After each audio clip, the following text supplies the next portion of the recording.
Welcome to the BankTalk podcast, the show where we talk to leaders and experts from the community banking sector. Whether you are a current CEO or aspire to be one, this podcast will give you valuable insights and advice on how to run your financial institution better. Each episode features a different topic and a guest who shares their experience and knowledge with us. Tune in and learn something new with BankTalk podcast.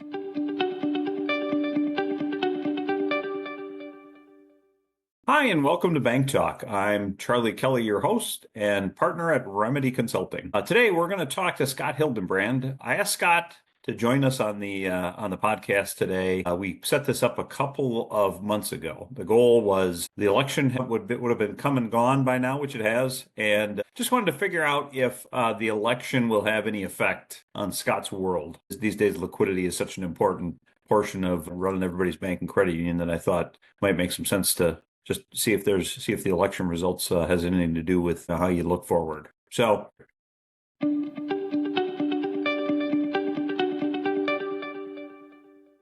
okay, welcome back, Scott. Thank you for joining me again. Thanks, Charlie. Thanks for having me. As always, I enjoy it. A lot of fun. I think the last time we talked about this, the last time we had you on the podcast, we were having a conversation around unrealized losses, for lack of a better term. They were a big deal as interest rates were rising. People were kind of getting stuck with investments that had been long-term investments, for lack of a better term. Has that gotten any better, worse? Like, are people selling them off? Like, what's that look like in that space? Yeah.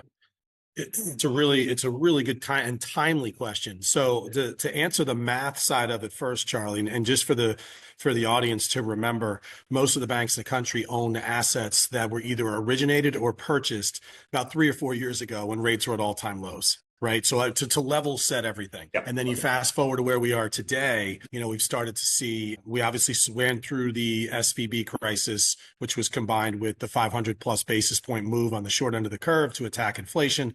Next thing we know, we had all these unrealized losses. So where we are today, kind of fourth quarter of 2024, it's really interesting. So time is your friend when you own assets that are under the market. So it's gotten a little bit better from that perspective. But what's more your friend is the movement in interest rates. And for a while, I would say up until about October 1st, so September 30, October 1st, the interest rates on where these bonds would be priced actually had come down a fair amount. Okay. Then October 3rd, I think the right date, we got the first 50 basis point rate cut. And ironically, about 12 hours after that was digested, all we've seen since is the belly of the curve go higher. So that's interesting. Yes. So now bond losses have gotten worse from September 30th to when we're recording today, November 14th. That's actually gotten worse from that point. Okay. Yes. Right. Now, they were better leading up to October 1st or so, but the last, call it 6 weeks, has been a tough stretch. And what's interesting is a lot of banks now, and you're reading about some of them doing this, a lot of banks now are doing what I like to call reacquiring themselves. And they're selling a lot of these below market assets at losses. So when we say loss, we don't mean that because I own this asset, I'm not going to get my principal, the dollars I invested back. I'm actually going to. What the market is telling us with these unrealized losses is that there's a huge opportunity loss. I could be with the same risk earning 200-300 basis points more, yet I'm stuck earning a sub below market level yielding asset. So what a lot of banks have said is, I've already owned this loss. I'm bleeding this loss every quarter through my margin. Should I just, in fact, rip the Band-Aid off, sell these assets today, take all the proceeds back, and go invest in a higher market today where you can get, let's call it 5% comfortably with almost no credit risk, and just acknowledge the fact that I'm going to rip the Band-Aid off, and instead of bleeding this loss for the next 4 to 5 years, I'm going to rip it off and get ready for 2025. So a lot of banks are reacquiring themselves, preparing their balance sheets to get themselves into a better place for 25, because a lot of folks were underwater because our assets reset in 20 and 21 and our liabilities all reset in 23 and 24. It doesn't take a rocket science to see that the assets are low, the liabilities are high, nobody makes any money. That's why bank margins have been struggling for a while, and we're just starting to see them come out a little bit better. But that's what people are doing. When you hear about loss trades or bond portfolio repositionings or any other term you may hear, that's where people are spending their time. I'm spending a lot of time helping banks think through that. So if you're a bank and you have to take a loss and you're publicly held, Hmm? that shows against the earnings, right? I mean, well, I know it shows against the earnings. Let me rephrase Yep. that you would probably have a note saying saying this was part of why our earnings weren't where they're supposed to be. You'd It's probably, I exactly mean, right. you'd have a couple line items that would say You, whatever there, whatever. what you would really say is it's a one-time item that below the line mark, I sold a ton of assets that were not in our normal run of business. Our normal run of business is we take in a deposit, we make a loan, and we manage that spread, right? The other course of business for liquidity is I own these securities. I sold a bunch of those at a loss, which will be recognized this quarter in a loss in my earnings stream. So my net income is lower. And I'll highlight it that way. What's interesting is that investors in these publicly traded banks are not surprised, they're not shocked, and for the most part, they're not upset because they've already seen it. Opportunity losses are actually held in your GAAP capital. Okay. So investors don't like surprises. This is not a surprise. This is something they've seen since 2022 when interest rates started to go higher. They said, "Oh, these banks have some unrealized losses." So it's already built into their future earnings projections. Everybody knows about it. So it's not like I sold a loan because of credit problems. That scares and spooks the market. This is more of I'm repositioning an asset that I owned from 3 years ago. The world's changed, my balance sheet has changed, my strategy needs to change, and I'm going to rip the Band-Aid off and do it now. Okay. You said the loss is a loss of opportunity, not a loss of dollars. Okay. So That's right. I always thought of a bond as this. If you buy it at par and then you have a coupon, right? And I'm sure this is old school, but this is the No. way they taught you in business school, whatever. Yep. Yeah. The coupon pays whatever the percentage is, and so you take you've paid X and you get either the basis back plus the coupon, some along those lines. So if I bought at par and I've been taking in these income streams throughout, Yep. and I sell below par, Yep. how's that not a loss? That's where Yeah. my head's at. I can't. No, no. The loss is the loss, Charlie. You're exactly right on the math. Here's the one part that I want to make sure is clear. If you didn't sell that, right? So you bought it at par. Let's say you bought a $100 bond and it's at par, and you're earning 2.5% in a 5% world, Yep. right? For the next 2 years. That means you're basically going to get 95 cents back today, but you get to invest the 95 cents at 5%. And that's the opportunity. Does that make sense? Yeah, absolutely. When you talk about, so they'll sell it at a loss, and that's the loss that shows up on the books. They have to sit down and go, this is $1 million asset. Now I'm going to sell it for 970,000, something like that. That's right. That's right. That's the correction. And then going forward, they get to take 970, reinvest it at the 5%, lower risk, and okay, understood. And again, to be clear too, that 2.5% coupon in a 5% world, if I hold on to it, I'd argue I'm still taking an opportunity loss as well, right? Because in my margin, I'm earning 2.5%. When I look at the market, is earning 5%. So it doesn't show up, to your point, as a loss in the earnings stream, but it's a reduction in earnings every single quarter, which is really mathematically the same thing. Yeah, I got you. So when you do look for, which is what most investors are interested in. That's right. You buy the future. Yeah. Let's get the publicly held out of that sentence. Okay. And let's go to families, right? Because families think of the income stream a little differently. If it's a family owned, smaller operation, or closely held, like that. Yeah, closely held. Sure. Okay. So what's the conversation there? Because I would think that the conversation would be, I don't know that I want to clean out all these assets at once because of that one-time hit, right? If I'm an investor, going back to the side of the equation I just told you we weren't talking about, but like investors will sit down and go, okay, I get it. How much of it do you want to take as a one-time hit, right? Families think about that somewhere differently, or closely held. Because they're sitting there waiting for their dividend or something along those lines. Yeah, and again, even for publicly traded dividends, you can only pay out a certain amount of dividends. I can't take too big of a loss ever that would disrupt the ability to pay dividends. But your point is a really good one. When let's use a privately held, family-owned bank, you get the benefit of really looking at things long-term. I think a publicly traded bank looks at things short-term and long-term. Yeah. I think a privately held can just say, look, this is what we want to do. But I think, Charlie, the way I work with a private company like that is I say the math is the math. Let's lay down the opportunity here. If we sell this, and yes, our net income goes from Y to Z. However, next year's earnings and the next year's are great. But the more important part of all this is that I always tell, whether you're public, whether you're private, it doesn't matter. If you're taking a loss and you tell me you improve earnings, you better have also the word A-N-D, and what else did you accomplish? And what I mean by that is, for a lot of banks, they need to reposition their balance sheet for the next movement in interest rates, for a steeper yield curve. And so this is the opportunity to rip the Band-Aid off, go get market level assets at 5%, but most importantly, reposition my balance sheet from an asset liability interest rate risk perspective to perform better in the future for potential next movement in interest rates, shape of yield curve, all of that. And so this is why I say you're reacquiring yourself and you're really digging in and looking hard. And again, it's a different conversation with private versus public, but at the end of the day, the math is the math, right? And I'm either going to earn 2.5% for 4 more years, or I can earn 5% next week, and I rip the Band-Aid off. Which one is better? My future earnings are better. My current earnings are worse. Well, what am I getting for hurting my current earnings? That is an opportunity to reposition the balance sheet to protect against the next movement in rates. And so I always tell everyone. Is that different investment terms, different product?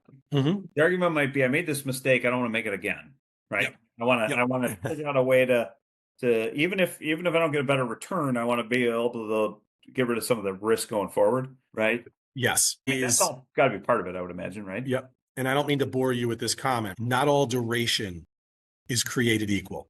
And so what I think a lot of banks are focusing on, if they're going to go down the restructuring route, is they want to make sure going forward that small movement in interest rates do not dramatically change the cash flow stream off of those portfolios. That's one of the big things that happens, right? Interest rates went from 0 to 5, so we had extremes.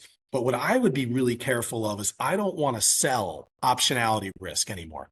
I can't handle it anymore. My balance sheets change too quickly. I want to get some known, predictable cash flows, regardless of movement in rates, on my balance sheet today, while we're living in the high 4s, low 5s, so to reposition the balance sheet. So I think that's actually a really important point. And I think I'm glad you asked it, and I'm glad we went off script on that. It's important to think that through, that we're reducing risk when we're taking a loss. And people will probably chuckle at me when I say that, but I really believe it, because interest rates have moved and your balance sheet has changed so much in the last 4 years. You can't tell me the strategy you had in place 5 years ago is the right thing for you today. But if you sit and wait, you might miss this opportunity to go get higher yielding assets, but more important, better predictable cash flows that fit the future stream of the bank better.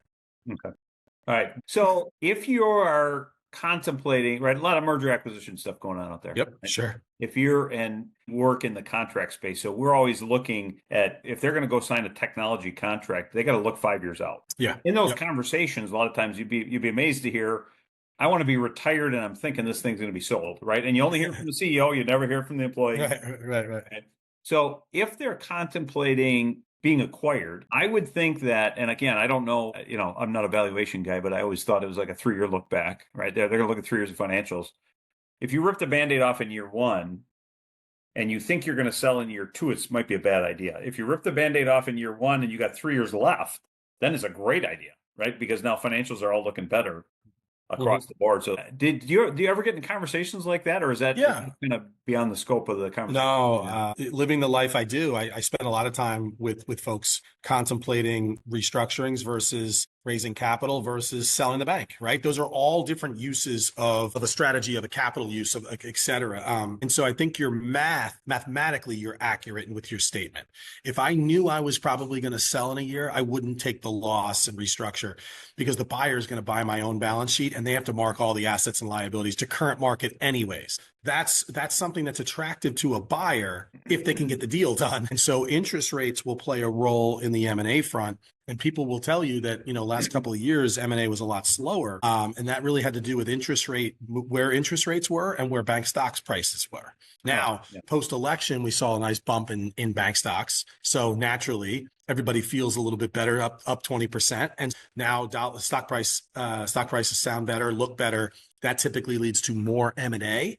And so that's the anticipation and the run up in bank stocks. And also less regulatory pressures, given whether that's perception or reality, it doesn't matter. We know the markets trade on perception more than anything. So you're seeing that as part of the bump as well. Okay, so more currency out in the market. Currency. That's exactly right. That's right. That's exactly right, Charlie. Okay, all right. So you can afford more. Right.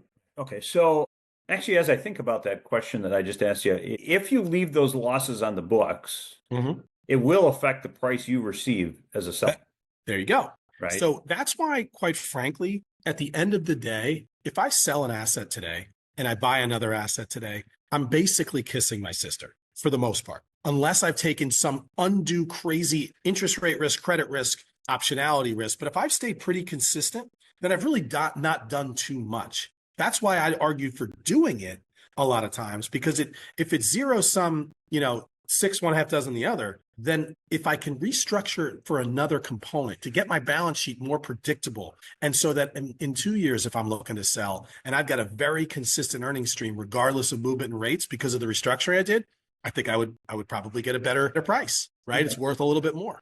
Yeah, I got you. Okay, so then maybe last question in the stream. I wanted to ask about when you said that some of these folks are pulling them off the books. Is it all of them? Like all might be a pretty painful statement to make if you want to go, or are they doing them over a 3-year period so that you can look at the financials and kind of say, right, we took a one-time, we expect to take a one-time next year. Yeah. Right. I'm in the camp of, and now we've got governors, right? Now one of the governors is your regulatory capital. So right now, your marks on those bonds, while I told you they were held in your gap capital so everyone can see them, you know where they're not? They're not in your regulatory capital. So if I take a $10 million loss, that $10 million reduces my regulatory capital to a level that helps us back into how many assets I can sell. It's all math. It's all math. That's exactly right. So we give ourselves a buffer. We look at, we run, and I say we, my team does. I'd love to tell you I'm smart, but I'm not. They do all the hard work.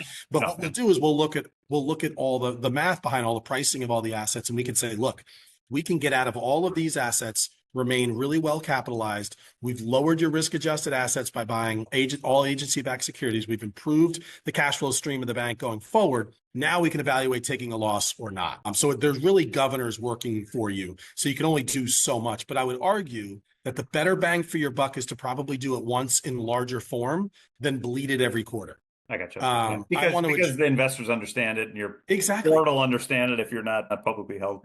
They get it. They just don't want to keep getting it, I suppose, probably. Probably right. And you know what? You had a hurricane in your house. You don't just fix a quarter of the roof, right? You fix the roof, you move on. It costs a lot. It stinks. You move forward. You got a new house, roof, and everything's good. That's the way I always kind of evaluate it.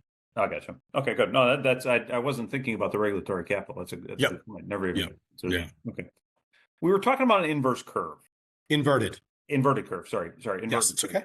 So the inverted curve, is that better or worse? Like, did the guy get fatter or skinnier, or you know what I mean? Right? What does that look like given those moves you were talking about from October to today, et cetera? Yep. So 2 things. When people throughout the country think about our yield curve, right? They think of the shape of the yield curve, and you want to think about yield curve. You usually look at the 2-year part of the yield curve and the 10-year part of the yield curve. People like to call it the 2s and 10s. Okay. Where I really focus for banks is I like to call it the bank curve. And my bank curve is the spread between Fed funds and about the 5-year area of the yield curve. Okay. We typically fund ourselves somewhere around the short end of the yield curve. We typically lend on the commercial real estates, somewhere in that 5-year area. And that kind of makes our yield curve. Okay. What's really interesting is in 2023 and 2024, that curve, to your point, was inverted at historic levels. And when you've got the short end higher than the longer part, or the belly of the curve where you're lending out, you're paying more for money to come in than basically you're earning when you're lending it back out. So sure. You're saying sort of the Fed funds rate versus the 5-year? I like to look at that spread. That's right. Okay, so when you say it's inverted, Fed fund rate is higher than what you're lending out at. That's right. Or where the benchmark rate is. And so that was 2022, 2023, did you say? 2023 and 24. 23 and that's right. It was historically positively sloped, ironically, in March of 22, just as we were starting to get into the Fed hikes, right? Yeah. What was interesting is 2s and 10s had no yield curve. It was flat as a board. Really? But the Fed funds in 5 had almost 200 basis points positively sloped. You know what happened to bank margins in 22? Had one of the best years we've seen in a long time. However, in 23, every bank underperformed their budget. 24, very similar, because we had the inversion of that curve. It's expensive to get money in, and you're not earning enough on the money out. Yes. The Fed moves have an approach on that, or an effect on that? They did. So what was interesting is the minute the 50, remember everyone was debating, is it going to be 25 or 50, the first one? And it ended up being 50. The 5 minutes after it was 50, the belly of the curve went down like a stone in the water. It sunk fast. Okay. However, by the end of the day, and the next day when Powell had kind of come out to kind of give a little context to his comments, what I took away from his comments were, you know what? I know everyone's going to overreact with 50 and think that the world's ending. It's not. We probably should have done 125 in July and one here in September. Everybody calmed down. You know what happened? Yields went higher again on the belly of the curve. And since that moment, since October 3rd or whatever that is, all we've done is seen basically rates higher over that 6-week period. Okay. So even before the election. Now, some of that had to do with people betting on election. So pre-election, right, yields and rates were starting as we got closer and closer to the election date. Interest rates were betting that Donald Trump was going to win and that higher interest rates were going to happen with growth. You could see that starting to play out. Now that Donald Trump won, and I don't know if you want me to go to post-election now. Let's hit. Yeah, because my next question was sort of Fed versus the election. What the effects are on this thing. Yeah, so let's go to election. Yeah, absolutely. Yeah, I think so. Now you've got a couple of things.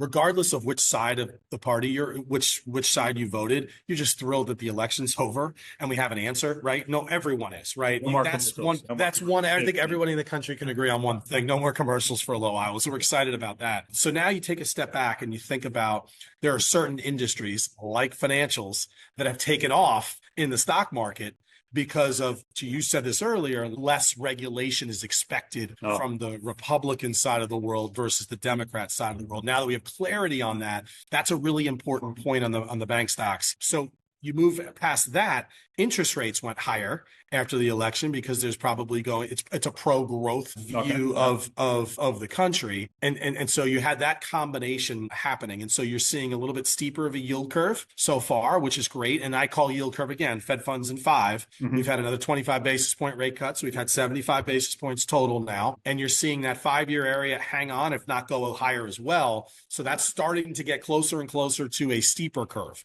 So what banks are preparing for today, and I'm at our Piper Sandler equity conference today, talking to a lot of different banks, what we're all preparing for is what happens to our earnings when we have a positively sloped curve? What does it look like? What's the impact? And what are the opportunities and exposures I have to that? And when I identify my exposures, that's when we start getting into hedging and repositioning and asset liability management. It's core of the things that I love to do. So people are starting to prepare for those as you think about where we are today. Gotcha. So does the House and the Senate both being Republican now, which I think I heard they just sort of solidified that it would be, any effect on this or not really? I mean, is it really just kind of the policies of the president? No, and I always think of it like this. I think, okay, whether you're Republican or Democrat, if you had both the president, the House, and the Senate, you could get a lot more done, right? One way or another, your policies are going to go through for the next couple of years. Any effect there, or is it all kind of the same as we already talked about? The way I would say it, Charlie, is it was kind of priced in. It's been priced in. That's basically what the market now, with elections in and polls and numbers moving around. I know we didn't have all the answers, but we had a lot of them. So the market kind of already moved towards the Republican control. And I think you're right. When you've got everybody on the same quote unquote page, more of the agenda should get accomplished, like tariffs and other stuff that you may see. And so again, and this is not a political statement. Now I think I can tell you, being downstairs at this conference, there's a little bit of an upbeat feeling, Charlie, over the last couple of years. People feel like a little bit less regulation and a little bit more growth is probably a positive for a lot of our folks. And so I think just the clarity that we now know, it was the unknown that markets hate anyways. Yeah. So bank stocks have been out of favor for so darn long, worried about interest rates, worried about credit, worried about liquidity. So finally, while we're still concerned a little bit about credit and some other components, the index bumped up, and now generalists who don't spend every day, all day buying bank stocks are saying, maybe I should buy into the bank stock world. So that's what's feeding the frenzy a little bit too. Excellent. Well, Scott, it's been awesome. Yeah. And I think we've covered some good territory here, right? I mean, obviously there's a lot more to cover in this space. And as you know, I love having you on here because we always have a always have a dynamic conversation. Well, listen, next time we get on, we'll kind of review where I'm wrong, right? We'll have a little even more clarity, and you can remind me. People love to remind me when I'm wrong. It's all fair. But we're still getting information. We're still getting clarity. I'm still meeting with a lot of banks to hear what's going on. So I'll have updates for you. You can always reach out, and I always enjoy catching up with you, Charlie. I appreciate what you're doing for the bank space too. Excellent. All right, Scott. Thanks for taking the time for us. You got it. Always. Take care.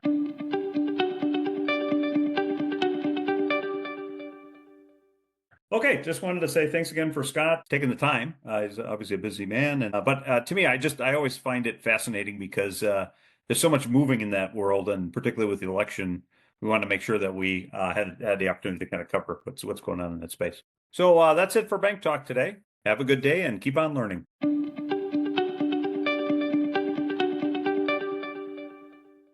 Thank you for listening to the Bank Talk podcast, brought to you by Remedy Consulting. If you'd like to reach out to Scott, you can find him at psc.com.